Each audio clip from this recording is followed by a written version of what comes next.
Welcome back to District Tech Media. Hope you guys are doing fine. Today's video is the first impressions of Gran Turismo 7. This is one of my favorite game franchise. Hope you guys like this video. Please like and subscribe and let's get straight into it. So what we have here is, it's the driver's sim. Gran Turismo 7 has always been about that since going back from in the mid 90s. And obviously coming down to the 2020s. It's been 25 years in this game franchise. For me personally, I grew up with this franchise as well. To be fair, the only games I didn't play the first Gran Turismo. I started playing Gran Turismo at number 2, but I remember growing up when my cousin was playing it in the Caribbean. And I got really attached to it. But this is just before I even moved to the UK. So I'll never forget the stuff that he used to do in that game. And back in that day, the cars that was there was, the Toyota MR2, the Toyota Supra, Mitsubishi Lancer, those were the common cars in those type of games. Following on to Gran Turismo 2, I invested a lot of time into that game. Learning about different cars like the, legendary Suzuki Escudo.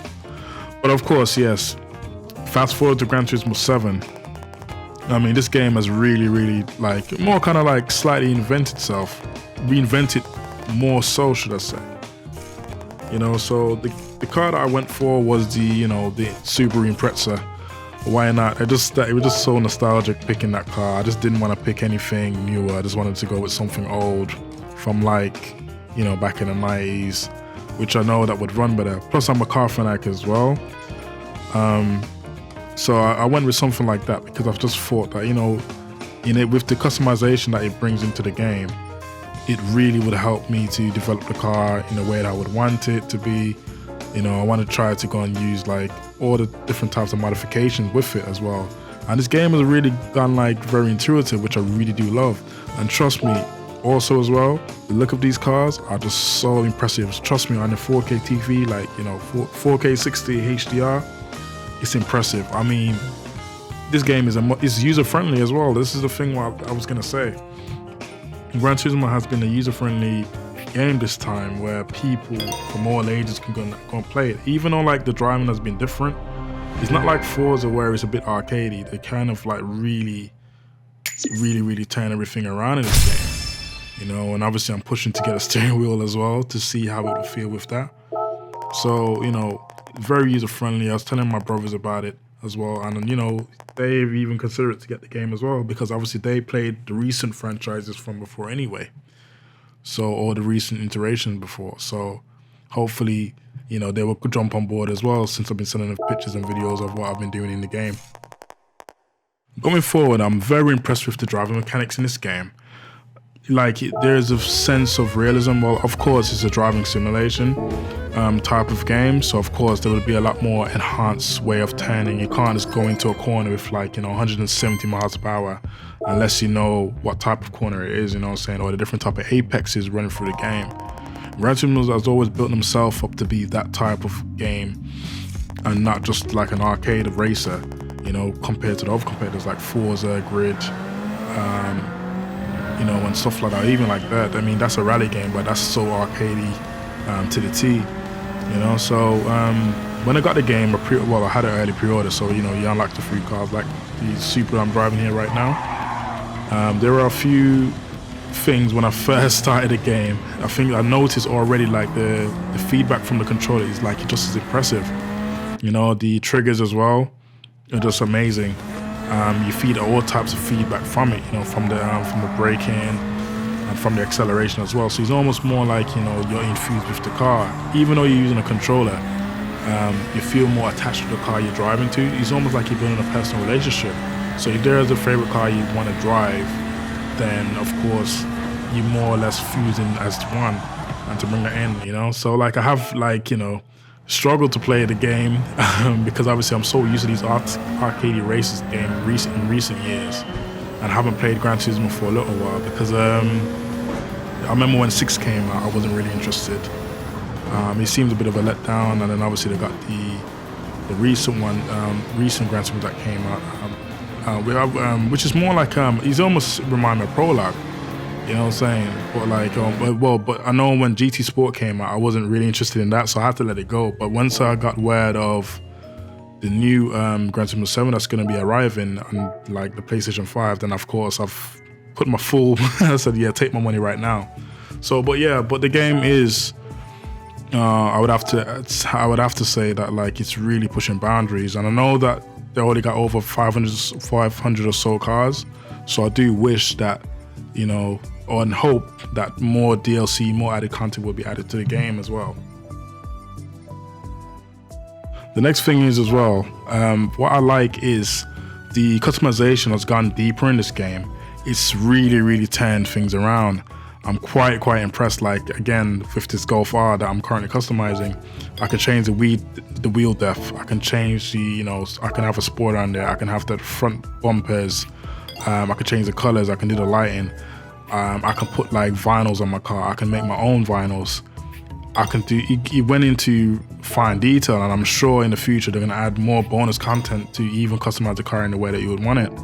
And there will be more events. There will be more things to do as well. So I don't even think that like this game just gonna just be there when you're gonna be bored with it for a year and a half. I think within that time there'll be more added content coming through. Fingers crossed, of course. But you know, it's a lot of you see a lot of stuff that's very in depth with the game.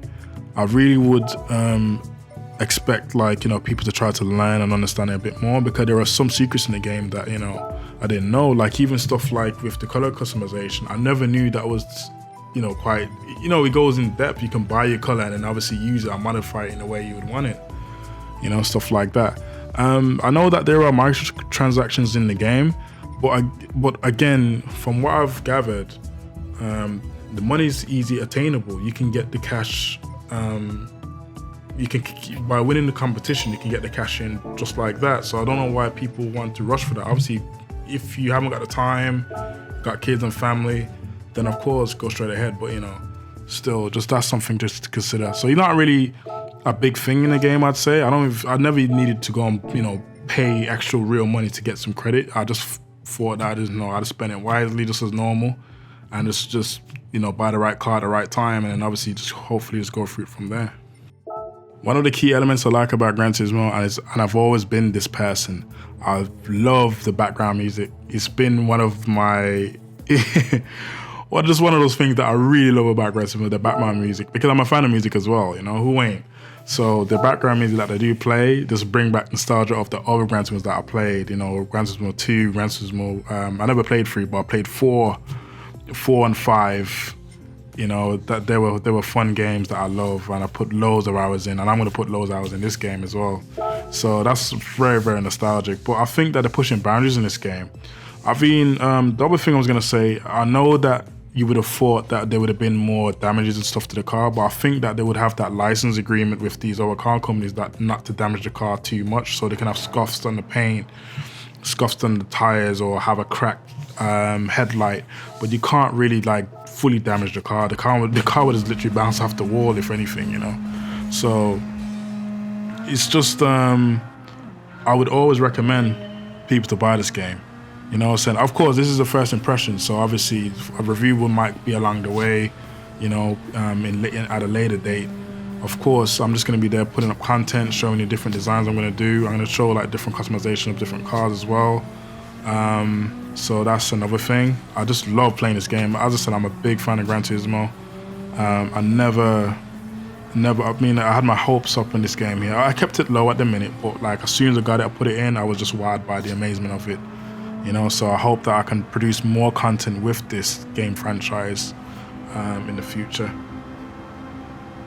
But of course, guys, please, please, go and get this game, try it out, see if you like it. You know, if you don't like it, if it's not for you, then that's fine. Obviously, there will be a Forza Motorsport game that should be coming out in the future as well, just to compete with it, because competition is always good. But please, like and subscribe, share my video, give me some comments. Obviously, positive criticism is always good, and even negative criticism is always good as well. I'll take both, and obviously to go push the channel in the future. This is Jay from Digital Tech Media. Please like and subscribe, and thank you guys again for watching the channel.